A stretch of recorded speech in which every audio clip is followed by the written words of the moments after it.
and quickly moving on to our next panel discussion. And we have some fantastic lineup of speakers. This is our second panel discussion. The theme of the panel discussion is defining metrics to demonstrate the value of cybersecurity investments. And let me quickly introduce our eminent panelists, starting off with Ms. Hala Abdulal, cybersecurity expert from Taiba Investments. Then we have Engineer Abdul Majid Al-Karni, information technology specialist, joining us from Ministry of Education, KSA. Then we have Mr. Muhammad Tariq Ahmed Khan, Head of Cybersecurity Audits, Riyadh Bank, KSA.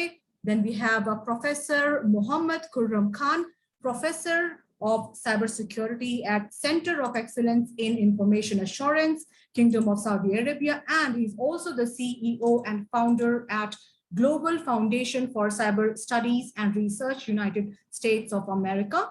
And last but not the least, our eminent panel moderator, Mr. Haitham Durici from Sama Partners Business Solutions GmbH.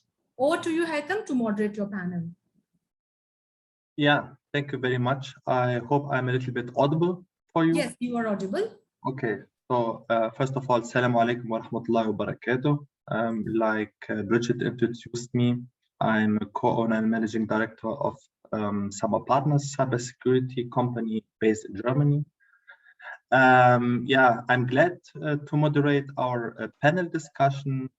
As for the walkthrough of the topic, definition metrics to demonstrate the value of cybersecurity investments, we will go to the questions to all of our four panelists, starting with Abdul Majid Qarni, then Muhammad Tariq Khan, then Hala Abdulal, and then last but not least, Muhammad Khurram Khan. Each one of you will get a chance to have 5 minutes to have a walkthrough about his thoughts on this topic, and then I'm more than happy to ask a couple of questions before moving on. So starting with Mr. Abdul Majid Al-Qarni, I hope he's with us. Yes, thank you, Mr. Haitham. Assalamu alaikum wa rahmatullah. My pleasure to invite me to this summit. Actually, it's important to discuss the investment in cybersecurity and how to convert that kind of investment in our increasingly risk-sensitive world. We must work in unity to understand how to effectively detecting and alerting and blocking threats every day. This is also means demonstrating security effectiveness with evidence to prove the value of security investment. Failing to do so can gravely impact a company's financial future.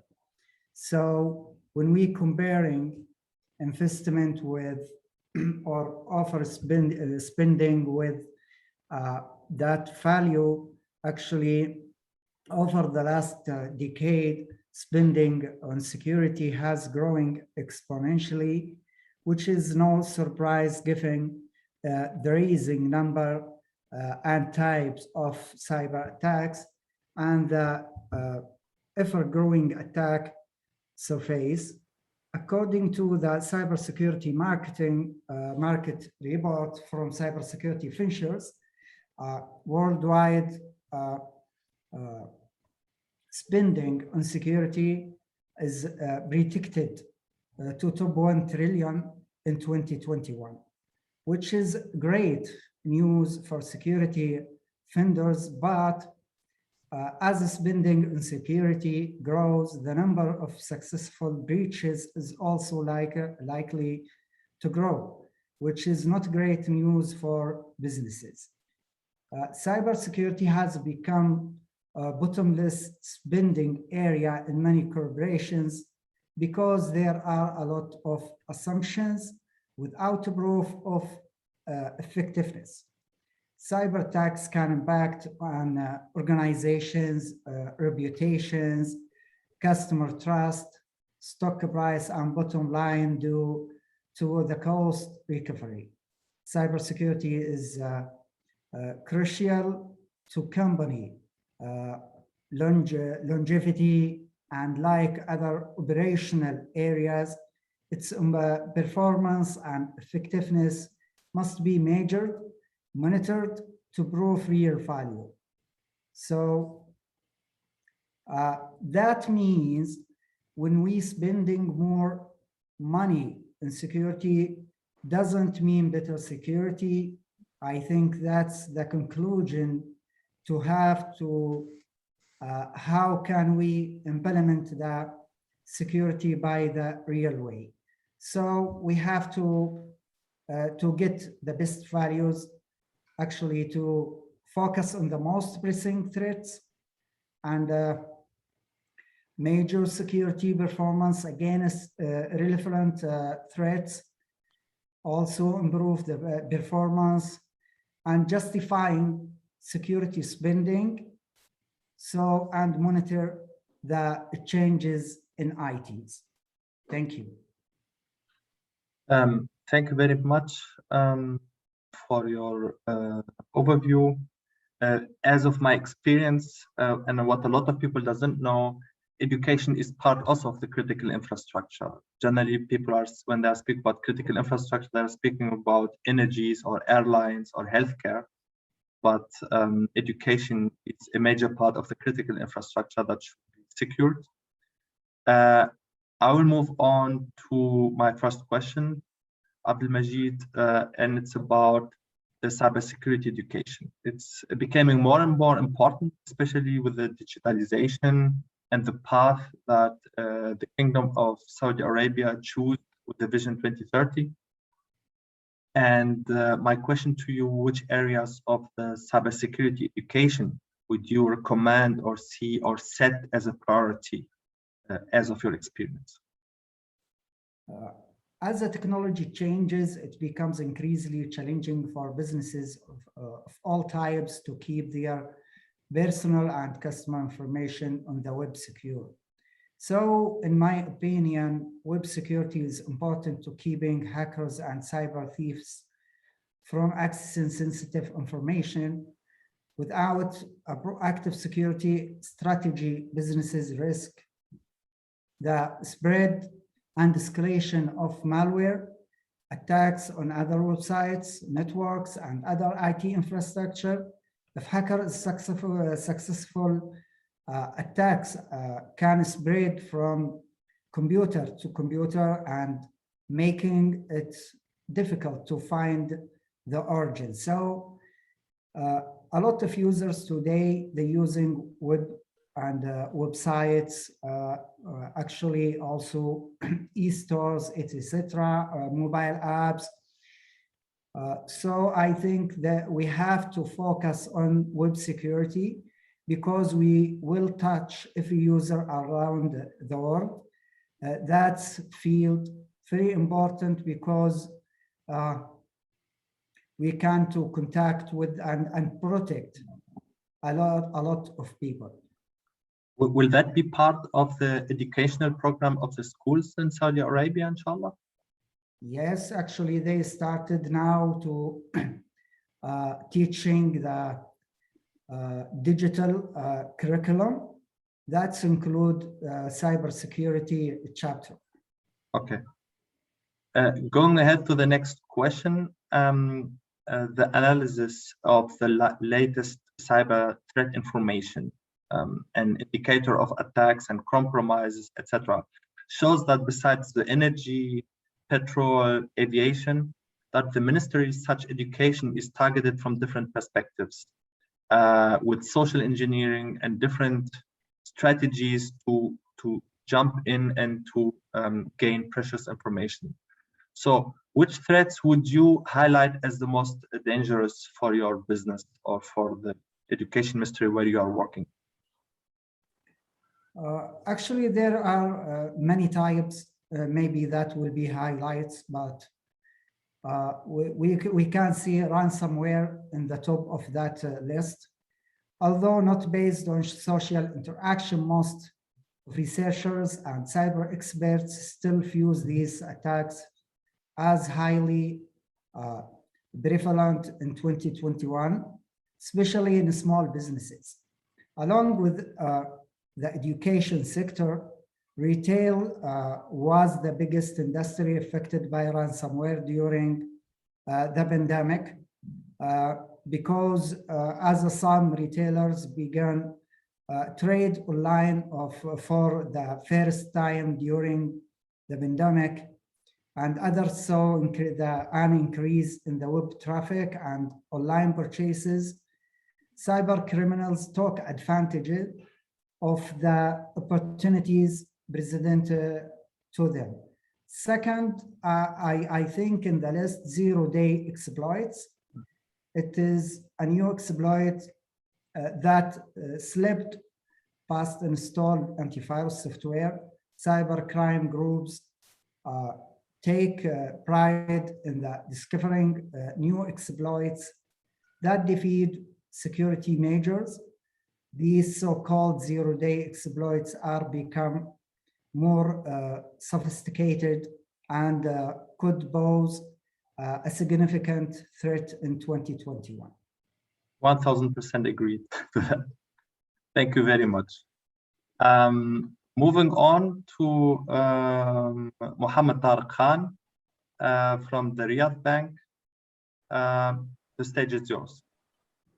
Yeah, thank you so much, Haitham, giving me this opportunity to, express my opinions on this platform. And I also thank to the media company who is organizing this event. First of all, I would like to introduce myself in a very short and brief.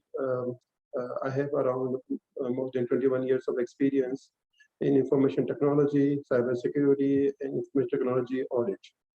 I have experience, work with reputable banks in Saudi Arabia, banks in France, Riyadh Bank, Arab National Bank, and currently I am holding a position of head of cybersecurity audits in Riyadh Bank. Yeah, so this is a very short description of me, and I agree with Abdul Bashir, whatever he, expressed his opinions, and whatever he also, stressed the, importance of the education in Saudi Arabia.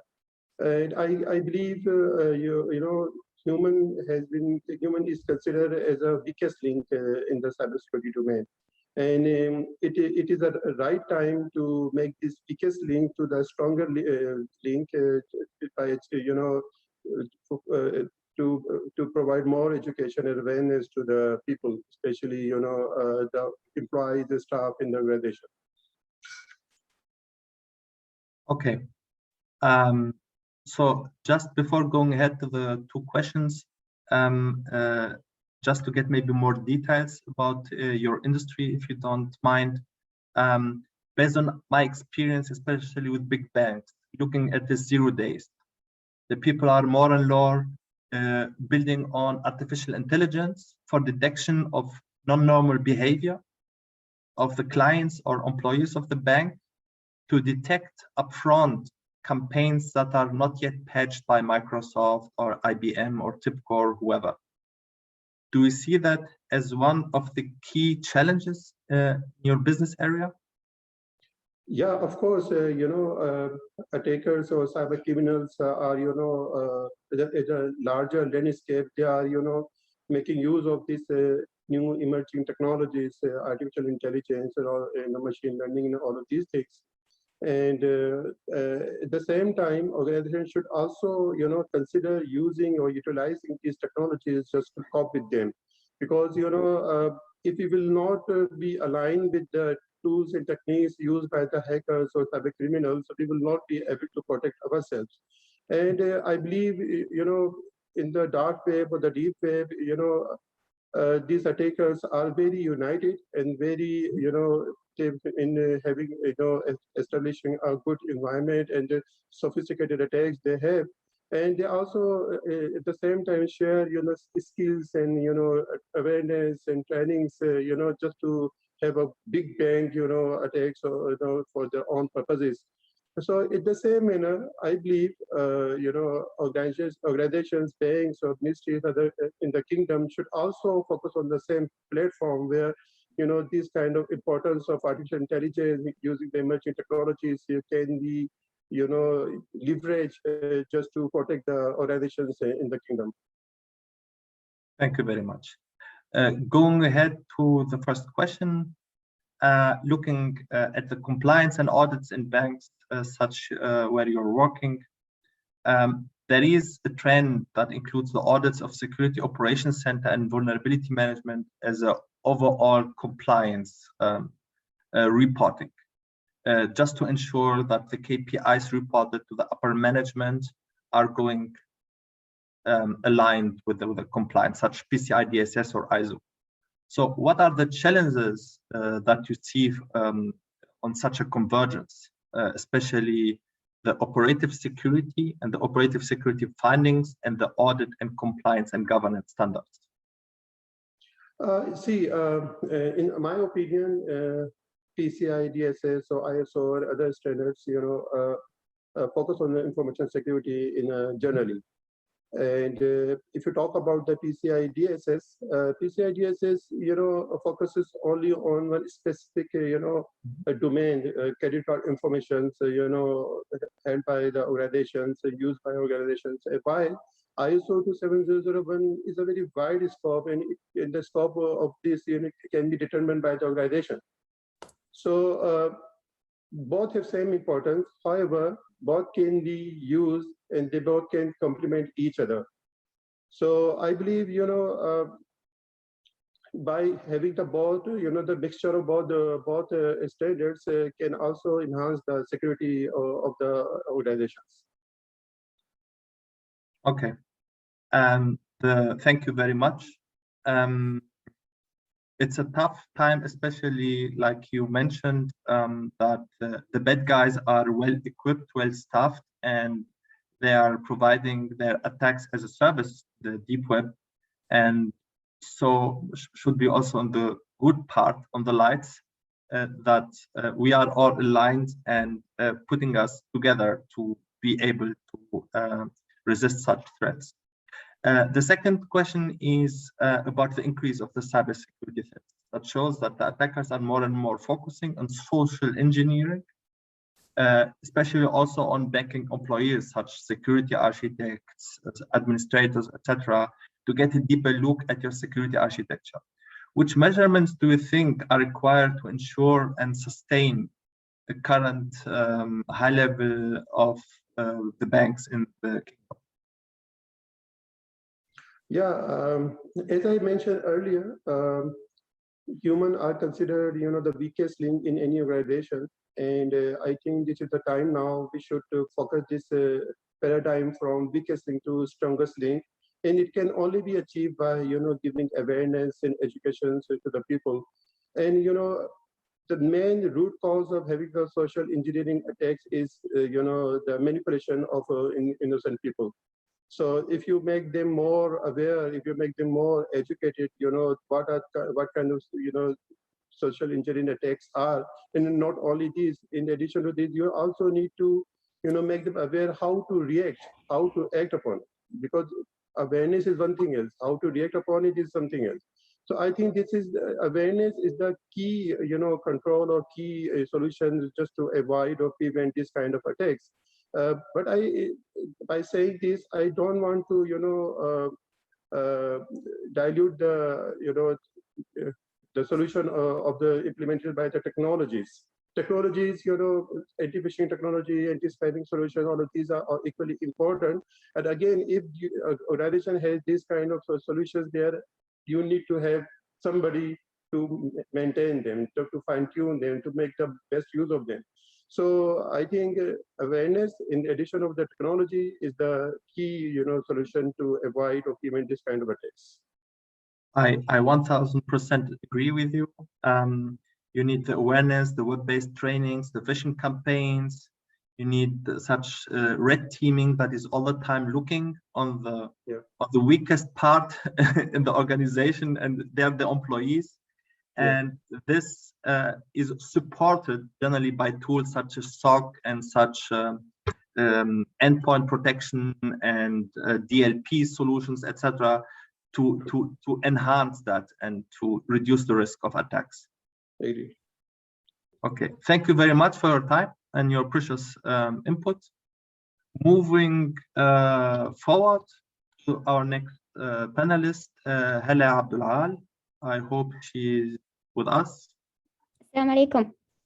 Wa alaikum assalam wa rahmatullahi Thank you wa for barakatuh. having me. It's an honor. Thank you very much. So, the stage is yours, Hala. So, my point of view, to demonstrate the value of cybersecurity investments, we need to understand that nowadays a company's value is based largely on how well it protects its data, reputation, and trust, and of course on the strength of its cybersecurity technology. In the past, both teams and processes considered the sole responsibility for CIOs and CISOs, but nowadays CFOs are also involved in the decision-making. The main thing to realize is that overspending does not mean necessarily better security. Over the last decade, spending on cybersecurity has grown, which is no surprise, to be honest, considering the rising number and the types of cyber attacks and the even growing attack surface. According to the Cybersecurity Market Report from Cybersecurity Ventures, worldwide spending on cybersecurity is projected to top $1 trillion in 2021. Which is of course great news for security vendors, but as the spending on security grows, the number of successful breaches is also likely to grow, which is of course not so great news for businesses.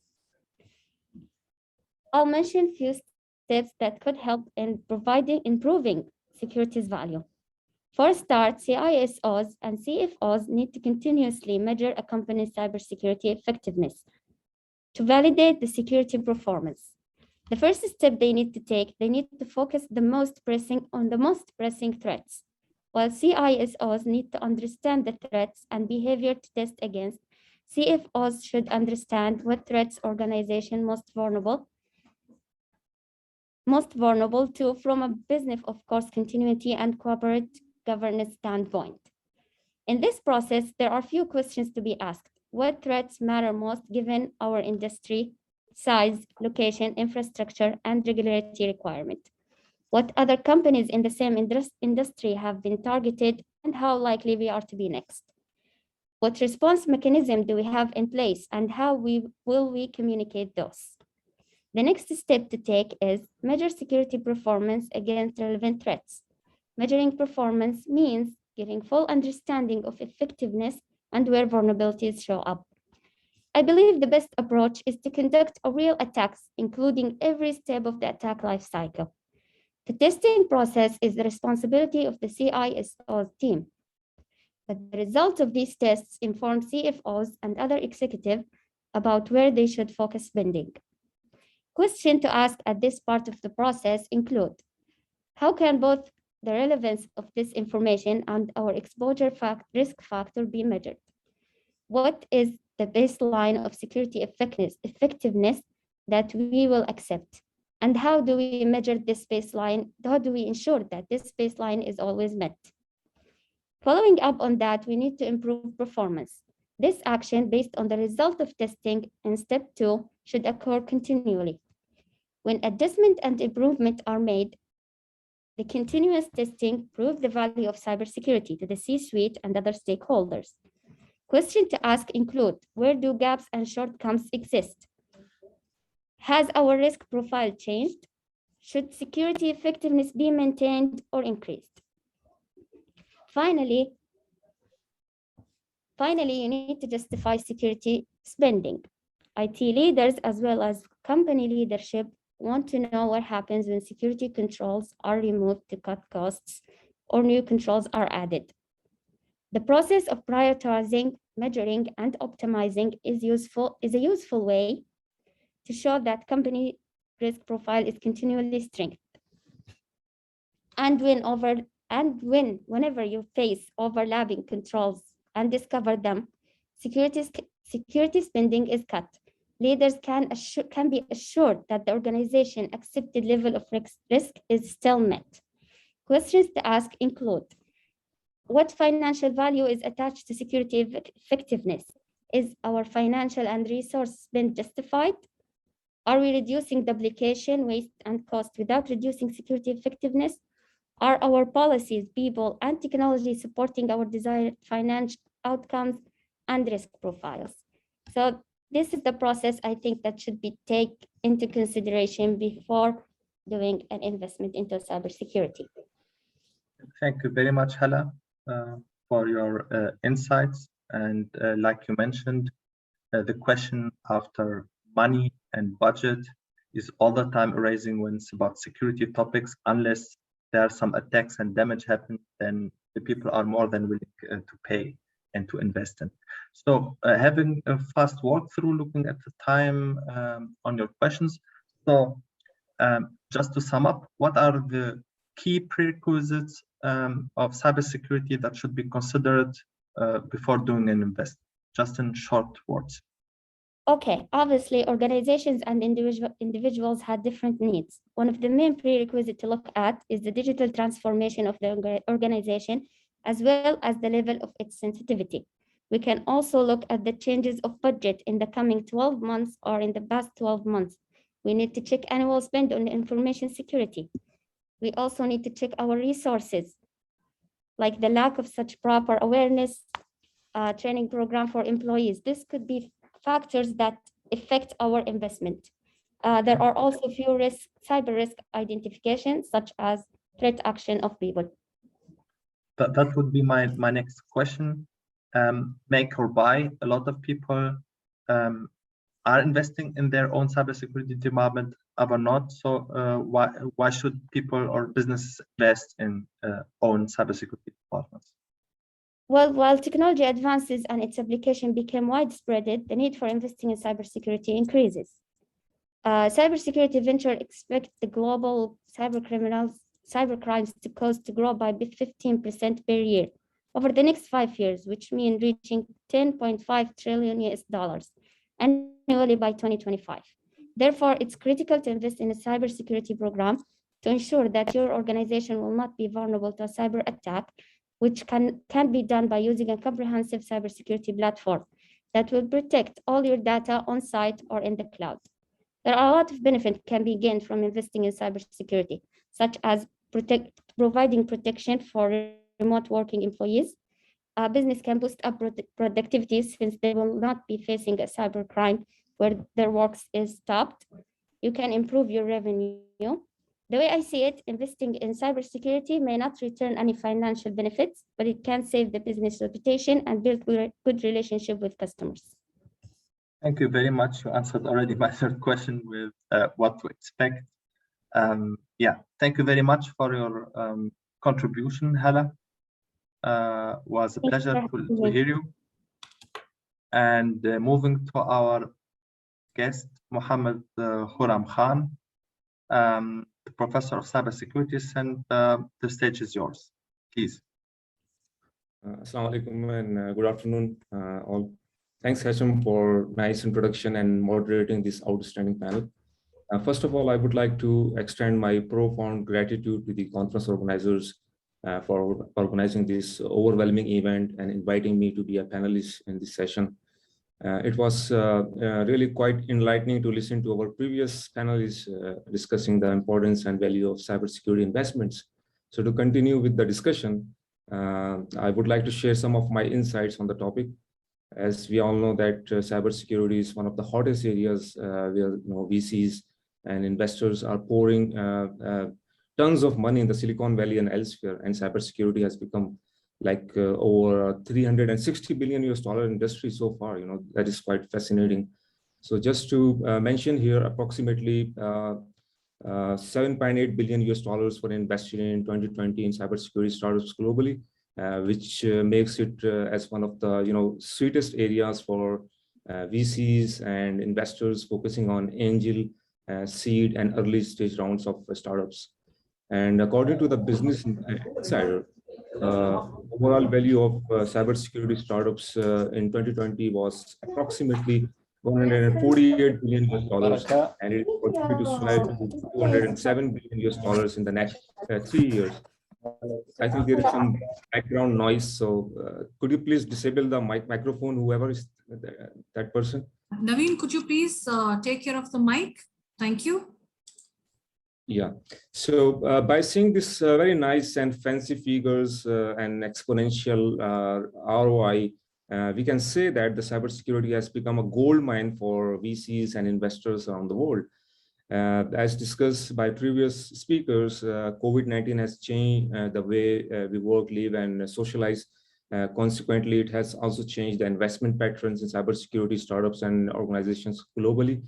On the other hand, education patterns are also changing, as discussed by the previous speakers, and institutions are offering, degree programs, diplomas, certification, and training programs to cater the demands of the market, which is expected to create millions of jobs in the next few years. So coming back to the local context, Saudi Arabia is one of the top, vulnerable countries in the world, facing, significant and sophisticated cyber attacks by hostile, adversaries and nation states. So the most targeted sectors in the kingdom, as discussed previously, are public sector organizations, energy, education, you can say critical infrastructure, healthcare, retail, and financial institutions, and so on and so forth. So these organizations are profoundly attacked by phishing, malware, ransomware, DDoS, and other kind of attacks, which are very, very peculiar and tenacious. So to respond these all cyber threats, the kingdom is heavily investing in cybersecurity to build a resilient and safe cyberspace for public and private sector, as well as for the individuals in the country. On the other hand, the Saudi Vision 2030, also recognizes a secure and resilient digital infrastructure, which is at the core of its advanced industrial development plan. So due to this all, Saudi Arabia, has a very fascinating market, which is expected to witness a sturdy growth of approximately $5.5 billion by 2023, which is very good for the investors around. And the Saudi market has a great potential for local and international cybersecurity investors to explore the business and investment opportunities around. Last but not least, tomorrow the Ministry of Ministry of Communication and Information Technology, along with Saudi Federation for Cybersecurity Programming and Drones, are going to unveil a number of technological initiatives for digital transformation. So please stay tuned for the newspapers tomorrow in Saudi Arabia. Hopefully there would be a lot of new things for innovators and entrepreneurs, especially in cybersecurity, and we expect this would open new horizons for investment in R&D in the country, in making the kingdom a digital economy. So there are a lot of things, to discuss, but due to the shortage of time, I would just stop here and would be happy to take any, questions if you have. Over to you, Hashim. Thank you very much. The time is over. I apologize. Bridges just noticed me. So thank you very much for your contribution. I think regarding the questions that I wanted to ask, maybe we can have it in a different session, Bridget, and then the people can join us if they're interested in further discussion about the domain of cloud cybersecurity. If any questions are there, yeah. So Khurram, I will send across any questions that have come up for any of the panelists here. I will shoot out an email and send it across to you all. Sounds good. Thank you very much. I appreciate it. Thank you very much, everybody. Thank you. Thank you very much, and enjoy the session. Thanks, Haitham. Thanks. Bye. Thank you. Thank you, Abdul Majid. Thank you, Khurram. Thank you, Tariq. Thanks, Salah. Thank you very much for your time. Thank you for all. Good night. Thanks, Abdul Majid. Assalamu alaikum. Assalamu alaikum.